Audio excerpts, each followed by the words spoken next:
Kami panggil dai dengan nomor peserta DK.120 untuk melaksanakan tugasnya.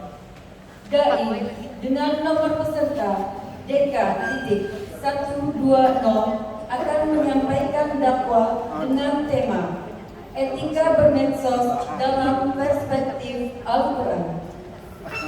Dai dengan nomor peserta DK.120 akan menyampaikan dakwah dengan tema Etika Bermedsos dalam Perspektif Al-Quran. Dipersilakan. Bismillahirrahmanirrahim. Assalamualaikum warahmatullahi wabarakatuh. Waalaikumsalam warahmatullahi Alhamdulillah. Summa salatu wassalamu ala sayyidina Muhammad ibn Abdillah wa ala alihi wa sahbihi wa mawala, amma ba'du. Puji syukur kehadirat Allah Subhanahu wa ta'ala yang telah memberikan kita kekuatan dan kesehatan sehingga kita bisa bersilaturahmi dalam rangka MTQ Kopi ke-7 tingkat Provinsi Kalimantan Tengah tahun 2023. Salawat berbingkis salam semoga tercurah kepada Nabi Muhammad sallallahu alaihi wasallam, Nabi yang tidak pernah ke Jepang namun namanya selalu terpampang, Nabi yang tidak pernah ke Belgia namun ketika menyebut namanya membuat hati bahagia. Allahumma salli ala Muhammad. Dewan Hakim yang arif dan bijaksana, hadirin sahabat Robri rahimakumullah. Jip Jaleski, seorang pakar komunikasi dunia, dalam bukunya Spiritualitas Cyberpeace mengatakan, dewasa ini perkembangan dunia informasi dan komunikasi sudah sampai pada tahap yang mencengangkan. Konsekuensinya, di satu sisi melahirkan nilai-nilai positif dan mampu mengangkat taraf hidup manusia. Namun di sisi lain, nilai-nilai negatif yang terjadi juga ada. Perkembangan ini adalah salah satu unsur dari perkembangan mewabahnya informasi dan komunikasi yang mewabah di tengah masyarakat. Betapa tidak terbukti sampai saat ini. Saking mudahnya mendapatkan informasi sekaligus menyebarkan kepada orang lain, tentu harus disikapi dengan bijaksana. Bijaksana dalam berpikir, bijaksana dalam bertindak, dan bijaksana dalam bermedia sosial. Terlepas sengaja atau tidak sengaja orang memanfaatkan untuk hal-hal yang negatif, oknum-oknum seperti ini adalah orang-orang yang tidak bertanggung jawab, yang mengambil kesempatan di tengah-tengah kemudahan informasi dengan menyebarkan informasi bohong atau dikenal dengan informasi hoax. Data Kementerian Komunikasi dan Informatika mencatat sepanjang bulan Agustus tahun 2018 sampai Februari tahun 2019 teridentifikasi 771 informasi hoax. Katakan tegas, tidak, dan tidak dengan informasi hoax. Mari selalu tanamkan Sambo. Hadirin, jangan salah persepsi terlebih dahulu. Tahu apa arti Sambo? S selalu, A akan, M menjaga, B beretika dalam bermedia. Oh Bapak Ibu Dewan Hakim, ingat ada Undang-Undang ITE pasal 28 ayat 1. Hati-hati dalam bermedia, apalagi sekarang konflik saudara kita di Kabupaten Seruyan. Jangan sembarang share. Kita doakan kepada Allah, mudah-mudahan konflik tersebut segera mendapatkan solusi. Amin ya rabbal alamin. Lantas bagaimana perspektif Al-Quran dalam menyikapi informasi hoax tersebut? izinkan kami sebagai jawabannya menyampaikan satu dakwah yang berjudul menyikapi informasi hoax dalam perspektif Al-Quran dengan landasan firman Allah Subhanahu wa taala dalam Quran surah Al-Hujurat ayat 6 sebagai berikut. A'udzu billahi minasyaitonir rajim.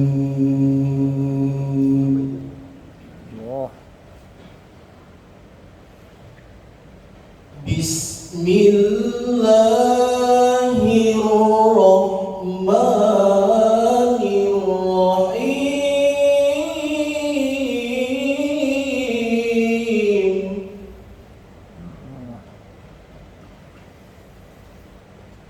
Ya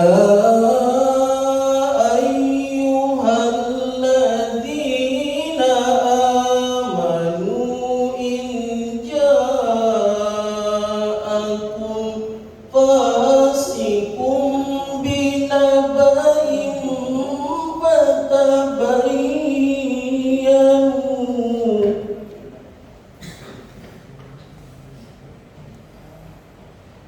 fatabayyanu an tusibu qauman bijahalatin fatusbihu ala ma fa'altum nadimin.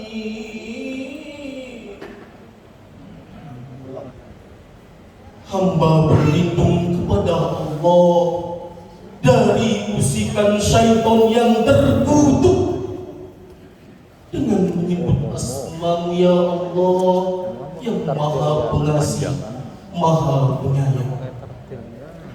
Wahai orang-orang yang beriman, jikalau datang kepadamu orang fasik membawa berita penting, maka telitilah terlebih dahulu kebenarannya, agar engkau tidak mencelakakan orang yang tidak tahu dan menyesal atas perbuatanmu itu.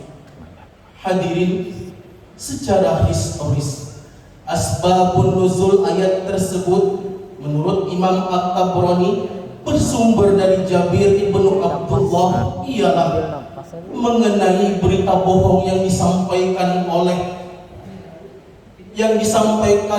Ibnu Mu'attal, bahwasanya pada saat itu beliau mengatakan bahwasanya Sayyidatul Aisyah telah melaksanakan maksiat dengan Safwan ibnu Mu'attal.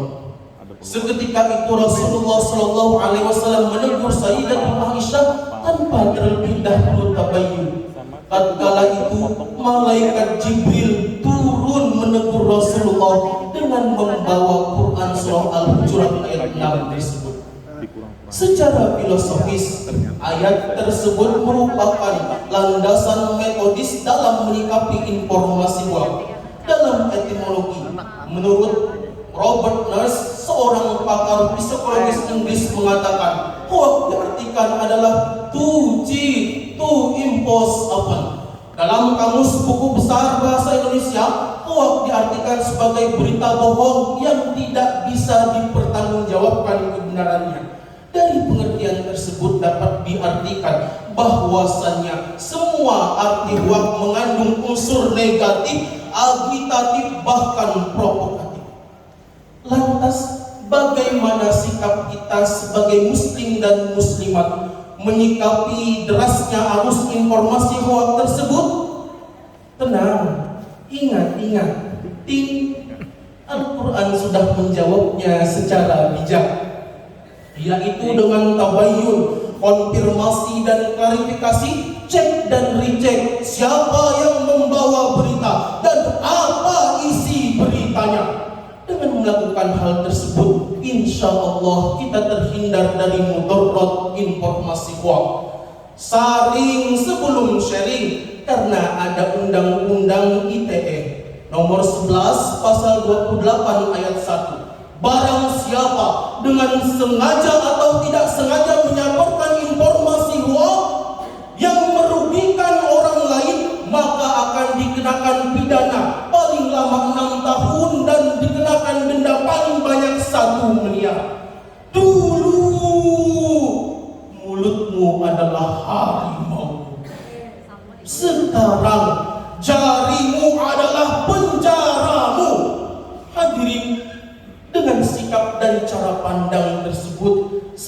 otomatis kita sudah melakukan amar ma'ruf nahi munkar, mengerjakan perkara-perkara yang baik dan memutus perkara yang tidak baik, sejalan dengan firman Allah Subhanahu wa taala dalam Quran surah Ali Imran ayat 104 sebagai berikut.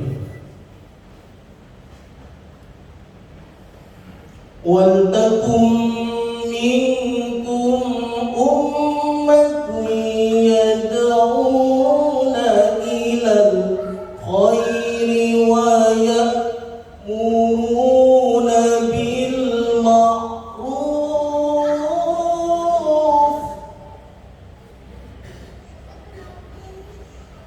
wa ya'muruna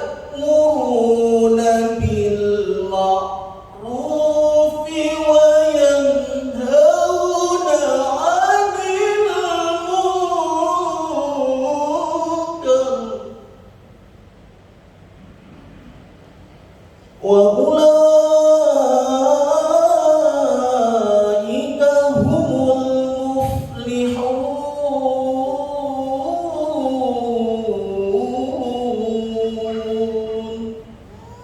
Shadaqallahul azim. Dan hendaklah di antara kita adalah sekelompok yang menyeru kepada kebajikan, menyuruh perkara-perkara yang baik dan melarang perkara-perkara yang mungkar, dan merekalah termasuk orang-orang yang beruntung.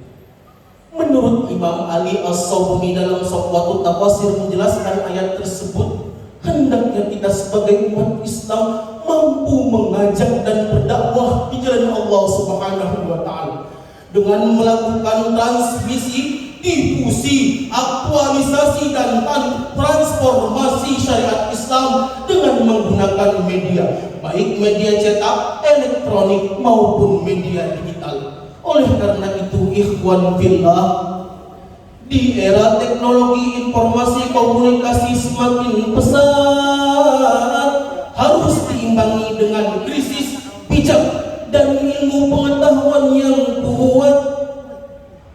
Menggunakan media sosial dengan bermanfaat, jangan maksiat, niat jahat, apalagi menyebarkan hoax. Hadirin, dari dakwah yang dapat kami sampaikan, dapat ditarik kesimpulan bahwasanya sekarang ini penggunaan media sosial, informasi dan komunikasi telah jauh dari etika perspektif Al-Quran. Terbukti mewabahnya berita hoax di media sosial merupakan wabah yang sangat amat meresahkan masyarakat karena mengandung unsur negatif yang sangat signifikan. Yang kedua, Allah Subhanahu wa taala dalam Al-Quran sudah mengecam tegas bagi orang yang menyebarkan informasi palsu. Al-Quran mengajarkan kita berkata yang benar, tabayyun, konfirmasi dan klarifikasi atas berita yang belum jelas kebenarannya. Demi semua itu, untuk kami menghimbau kepada seluruh warga Indonesia, seluruh para pemuda, seluruh para mahasiswa, para santri, para ustadz dan ustadzah, mari semua kita kuasai ilmu pengetahuan teknologi informasi dan komunikasi agar terciptanya dakwah yang islami. Untuk menciptakan hal tersebut, agama Islam memerlukan Anda, sumber daya insani yang mampu menjadi muadzib, muwahhid, mujaddid dan mujahid, yang mampu mengelola informasi bermanfaat dan maslahat bagi seluruh umat. Demikian dakwah yang dapat kami sampaikan. Sebelum kami tutup, izinkan kami membawakan tepuk cerdas melawan hoax. Tepuk cerdas melawan hoax, tabayun, konfirmasi, klarifikasi, cek dan recheck. Syukran katsir aqulu lakum. Jazakumullah bil khair wal khairul jazaa. Usikum wa nafsi bitaqwallah. Ihdinas siratal mustaqim. Burung irian, burung cendrawasih. mengambil umpan dengan menggunakan paruh. Cukup sekian, mohon maaf, terima kasih. Assalamualaikum warahmatullahi wabarakatuh.